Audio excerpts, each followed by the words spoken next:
Yo everyone, and welcome back to my channel. So today I'm going to be doing my review based on my experience of using the Lime Crime Unicorn Hair, specifically the shade Chocolate Cherry.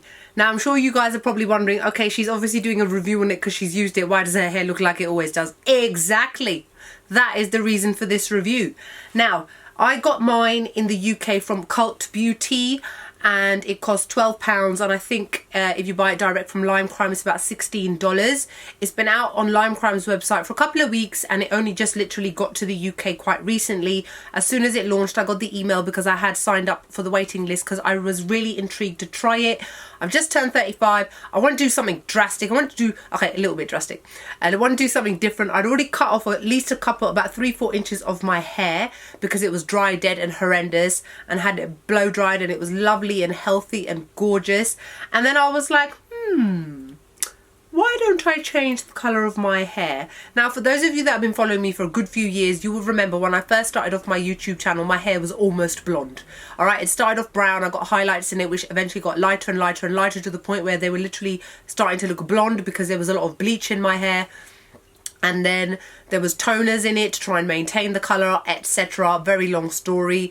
Anyway, I literally grew out all the hair dye, all the bleach, and the only thing that I've been using in my hair since for the past year or so is dark brown box dye permanent hair dye. I think it's a nice and easy one that I use because I, since the age of 20 years old, have been going grey. So grey hair, for those of you that are worried like, oh my god, it's an age thing, it really is not, because if you want to call me old at 20, you can just shut up because you're just being rude. And yeah, it's a genetic thing basically. People in my family, or on my dad's side anyway, tend to go grey quite early. So anyway, so because my hair had started, or I was dark again, the grey hairs were a lot more obvious, whereas when I had blonder highlights in my hair, or caramel toned highlights, the grey and the white would kind of blend into it, so you couldn't see it as much. So it's only become really obvious to me personally over the past couple of years, past year or so actually, ever since I started dyeing it dark brown. And I was like, okay, so now I fancy changing it. I wanted to change it to like a really nice burgundy shade. When I was about 20, maybe 22, I had my hair like a really nice burgundy shade. It's a shame I don't have any photos of that age because that was my last year at university, and pretty much all I did was sit in my room, type my dissertation and eat, and I became... So there are no photos of me of that age. Even my graduation is like angles. Anyway, so I wanted to try this. Chocolate Cherry is meant to be like a burgundy sort of shade. Now, let me just read to you what this unicorn hair is supposed to be. Unicorn hair is a super performance, semi-permanent hair colour that makes you look like a unicorn. I don't know no unicorns this colour, but okay.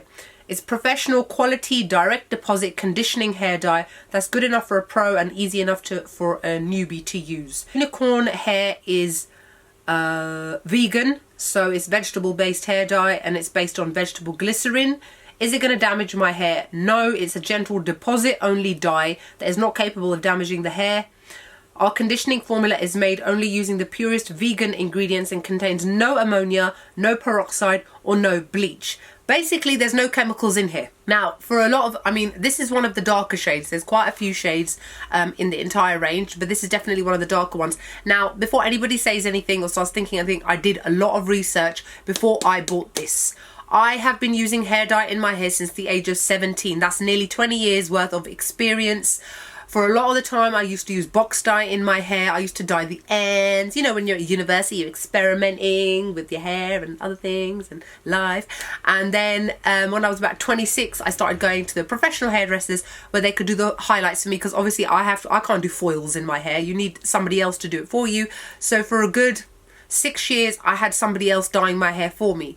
And then I started using box dyes again. So I am quite experienced when it comes to using hair dyes. I've used tints, I've used washout ones, I've used semi-permanent ones, and I've used permanent. And for me and my dark hair, my Asian hair, the best kind of colour to use is permanent hair dye. Is the only thing that will really show up a vibrant colour on my hair.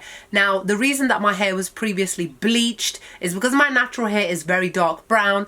They used to have to bleach it white and then put the colour on top to give it a caramel brown tint. So what this suggests is for best results, we recommend starting with hair that has been lightened to medium or pale blonde, because there are colors in here like purple, blue, pink. Obviously those aren't going to show up on my kind of hair, so I was aware that if I wanted it to show up exactly how it is in this bottle, I would need to bleach it, which I was not willing to do. So it also says my hair is only lightly bleached, will it still work? It says for medium yellow and light orange hair, we recommend the full coverage shades. This is one of the full coverage shades, and it gives you warnings if your hair is more yellowy, like more blondie, it may kind of lean towards more color, blah blah blah. Now, will it show up on dark unbleached hair? Mine. On dark brown hair, it will show up more or a tint. We recommend full coverage shades such as chocolate, cherry, etc. Chocolate cherry, yeah. Now this one, which is also refers to me, I have another color in my hair right now. Can I use unicorn hair over it? It says yes, but it might alter your end result. Since our hair does not contain bleach, it will not lift the already existing colour out of your hair. Instead, it will simply lay over it.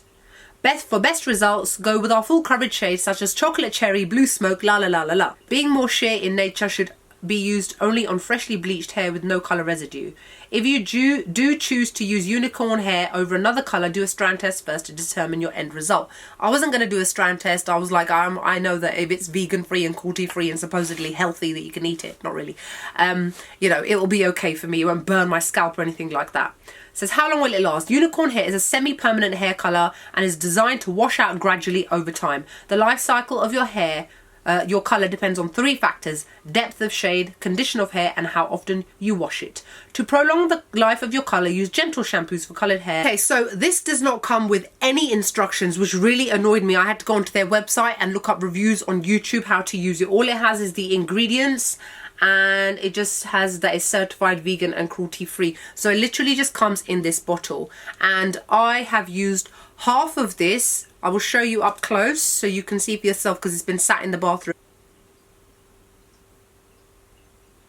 You can see that it's about there. So I used about half of it to cover my entire hair. So I literally saturated my hair from root to tip. Not a single part of my hair was left uncovered, because obviously I'm aware that I've got dark hair. I can't leave any areas where it may start to look patchy, or it may look darker in one area or lighter in another area.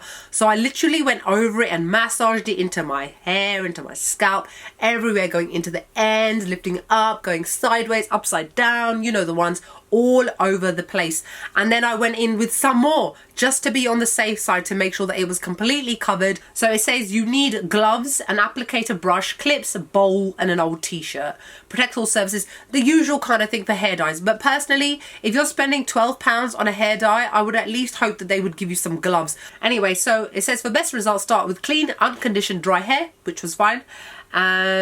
And it's again telling me that it will show up as more of a tint, which I was prepared for because I've had tints in my hair before, and I've used semi-permanent hair dye, and I've got artificial lights in front of me, so it's very difficult for me to show you how it actually looks. I wish I could show you in the daylight, but it's actually kind of dreary outside today, so I can't even do that. But in the light, you can definitely see it's got a nice red hue about it, and it looks really nice. Now, for longer lasting, more intense results, leave the dye in for 1 to 2 hours. That's a long time. For more pastel results, wash out after 30 minutes. Do not worry, it does not damage your hair. Now, because it said that, because it said leave the dye in for 1 to 2 hours for more intense results, what do you think I did? Knowing that my hair is dark and it's got dye on it as well. I left it in, guys, for 3 hours. My Friday night, last Friday or whenever it was when I put it in, was spent with me with the dye on my hair. 3 hours is such a long time to leave it in, but I thought, you know what, it's not going to damage my scalp or my hair. It did not irritate me, by the way. I've got a very sensitive scalp, and it did not bother me. There's no ammonia, so you didn't get that burning sensation that you can get in your eyes with using other hair dye sometimes. And even the bits where it touched my skin, it didn't irritate my skin at all.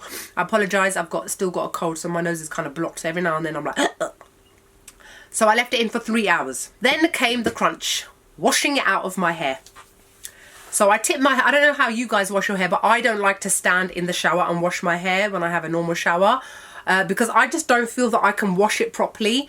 I like to stand outside the bathtub, bring the hose down, and I tip my head upside down, and I can proper wash it, scrub it, condition it, and make sure it's squeaky clean. And I've always washed my hair like that. I think it's the best way to do it. So the first thing I do, as I do with all hair dyes, is I tip my head upside down and I leave the gloves on just for the first few minutes. I hold the hose over my head and let the water run. So all the thick, big pieces of hair dye, the residual extra amount, starts to rinse away before you actually start to shampoo it. And at the same time, I'm using the gloves, which I've got the gloves on, and I'm at the same time I'm going like this to loosen the hair dye again, to let it run as much as possible. So I did that for a couple of minutes, as I always do, until my hair is completely saturated with water. That's the best way to shampoo your hair. Make sure your hair is saturated with water, not a little bit of water, saturated, which means it feels heavy with the weight of water in it. Then I took off the gloves. This is what I always do, by the way, and I've never had any issues with any kind of hair dye. Obviously, you can see that I've got issues coming from my tone and the way that I'm talking. So anyway, I took the shampoo. My shampoo is Lush's Retread shampoo, which I've been using for years and years and years. I absolutely love it. Started to lather it up into my hair. So obviously the lather is turning pink, because even though this is red, obviously when it's mixed with water and whatnot, it's going to look pink. So I started to shampoo it. All the shampoo, all the lather is pink and it's coming out into the sink. Rinse it all off, go again. Because when you've got hair dye in your hair, normally you need to shampoo it, I'd say maximum 3 times, just to make sure that you get it all out of your hair. So I shampooed it once, shampooed it twice, it's still pink. Shampooed it 3 times, it's still pink. 4 times, it's still pink. 5 times, it's still pink. 6, 7, 8, 9, 10, and then I actually lost count after 10. And do you know what the funny thing is? I had makeup on my face when I was doing this, because I wasn't having a shower, I was just washing my hair, so the water all ended up all over my face, which normally doesn't happen to me. My fake eyelashes came off. My Huda Beauty Samantha ones, which cost more than this, flew into the bathtub, went down the drain, never to be seen ever again. I was gutted. More about that than anything else. I shampooed and I shampooed and I shampooed, and continuously the lather was still pink. The water was still running pink. My back had started to hurt. At this point, it had only been a week since my marathon, and I've got a really bad knee injury from when I fell on mile 8, and my bone is injured. So standing for that long, my leg was starting to ache. My back was starting to ache. My fingers were starting to turn all wrinkly, like when you've been in the water too long. And it just kept continuously going on and on and on. And this is the joke, yeah? So it was 7:30 in the evening at this time. And I was like, right, EastEnders is on at 8 o'clock. I've got half an hour to wash my hair. It won't take me that long. By the time I just gave up, because I just gave up after a while, because I couldn't feel my back anymore. And I was starting to lose feeling in my legs. I gave up, put it in a towel, went into my bedroom to watch EastEnders, to hear the last credits at 8:30. I was in the bathroom for 1 hour washing my hair, and I couldn't even get it all out. And I was just like, this is ridiculous. And obviously, because it was nighttime and I couldn't even see in terms of how the colour looked in my hair or anything, so I was already kind of annoyed in general. Wake up the next day now, style my hair and everything, and I could see it in proper daylight, and I was like, right, well, you know what, the colour actually looks quite nice. It looks good. It's how I expected it to be. It's just that faff, I am not prepared to leave something in my hair for 3 hours to then wash it for over an hour. I wasted so much water. Lime Crime are all supposed to be vegan free, vegan, cruelty free, environmentally friendly, I assume. Do you know how much water I wasted washing this out of my hair? I wasted so much water, I was upset. I don't like to waste water. I'm one of those people who's always turning off the tap. They don't leave the tap running unnecessarily. I wasted so much water to the point where I just gave up. Anyway, carried on with my day, styled my hair. Yeah, everybody could see a slight tint, nothing amazing. And I was just like, right, well, you know what? Genuinely, I'm not going to use this again. It was just too much of a faff. Even though the tint was how I expected it to be, it's a tint. It was just the whole everything beforehand. I was just like, it's not worth it. Now come during the week. Where's my hairbrush? Now, I'm really sorry, it's got a bit of hairs in it because I was just brushing my hair for the video. My hairbrush has gone red. That's the actual bristles have gone red. It's got a bit of dirt in it. I think that's residue. I think this brush needs a wash. It's residue from the products I use in my hair. My hair went red. My brush went red because obviously I hadn't been able to wash the dye out of my hair, no matter how much I tried. And I didn't realise that there was so much residue still on my hair that it was starting to attach itself to things. Let me show you one more thing. This is my Zara coat. Let me show you the neckline. Look at that big line of red. Can you see that? You lot owe me dry cleaning, Lime Crime. What the hell is this nonsense? Can you believe it stained the neckline of my coat? My bloody coat. My coat didn't even need a wash yet. Now I'm going to take it to the dry cleaners and pray that they can wash that off. Let's not even talk about my my pillow. By the end of the week, I tie my hair up if it's starting to get oily or greasy or whatever. Now, yesterday, I put a bit of gel in my hair, spray gel like I always do, and then I tied it up. When I took away, my hands were both red. It mixed with the gel and turned my hands red. Lime Crime, I'm sorry, but no. I have used semi-permanent hair dye before. It should not stain your clothes, stain your hands, stain your life. Yeah? My life is beige, not red. So disappointed. And I know people have even said to me, oh, semi-hair dye is supposed to. No, it's not supposed to do that. Oh, if you use red hair dye, yeah, it does that. No, it's not supposed to do that. I've used red hair dye before. It does not take 10 plus washes to get it out. Bearing in mind, it's still not out of my hair. Now, I washed my hair earlier for the first time since I dyed it. I lathered it once, twice, 3 times, 4 times, 5 times. On the 6th time, it had started to get almost clear. Again, this is the 2nd time I washed it. Why is there still so much residue in my hair? It's ridiculous. I know they say it's like a deposit or whatever it is, but it's almost like somebody's taken a can of spray paint and sprayed it on top of my hair, and that is what I'm continuously washing out. There are people out there who may have used it. I don't think they've used as much as me, so maybe it's the amount I used. I don't know. If you've got red hair already, I think it will be a nice maybe refresher type of colour to put on your hair, but I wouldn't again apply loads of it. People who've got bleached hair, they're only going to use a tiny bit anyway. Now let me tell you one other thing that's really annoyed me about this section on their website, which says how much will I need. It says that each unicorn hair jar contains a generous amount of 200 ml. The below chart should determine how much you need. Hair length, short, bob. For thin hair and thick hair, 1 jar. Below the shoulder or waist length, for thin hair, 2 jars. For thick hair, 2 to 3 jars. Now my hair is fairly long. It goes below my shoulder blades. I wouldn't call it waist length, but it's below my shoulder blades. Tailbone plus, whose hair's that long? 3+ jars, or for thick hair, 3+ jars. What a con! That is a con, and I'm saying it straight, Lime Crime. That is such a con. Look at how long my hair is. I used half of this to cover my hair completely. Literally, and I even went in extra more than I needed to, just be on the safe side. And if I had gone by this, below shoulder, waist length, thick hair, 2 to 3 jars, I would have spent 3 times the amount I needed to. I'm sorry, but that is such a lie and it is such a con. You're trying to steal people's money by trying to say that they need to buy more than they need to. Since when do you ever buy hair dye and you need to buy 5 packets of it? You normally just need to buy 1 and that's enough to cover everybody's hair. I don't know how many box dyes I've been through. I've never used the full amount. I don't know about you guys. Even when a root touch up is one thing, but covering the complete hair, I probably use about half. And that is being very generous as well. You can mix colours, blah, blah, blah. How do I remove it? Well, God knows. It says it will fade on its own over time. You can speed up the process by using a clarifying shampoo and simply washing it more. Or go to a professional. Forget it. All I'm going to have to keep doing is keep washing it and make sure that my bed sheets, I just don't change my pillowcase. How disgusting is that? I like to change my pillowcase once a week. You nasty people are making me keep it longer.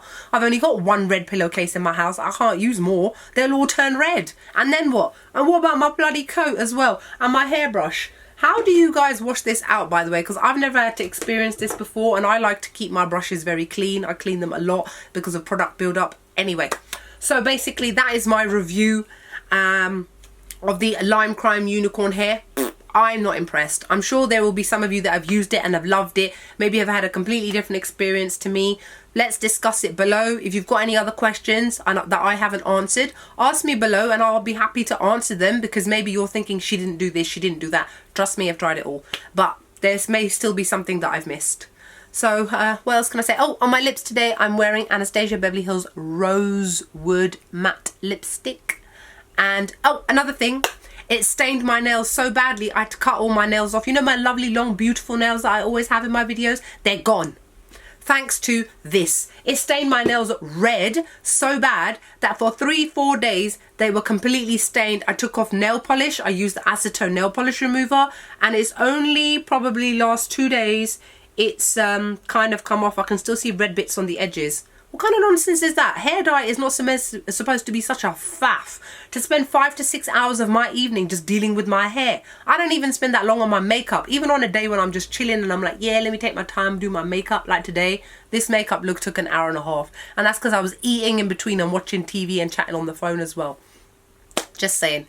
So yeah, so that's it for my review. Hope you guys enjoyed this video. Like, comment, subscribe, and I'll see you all in the next one. Bye.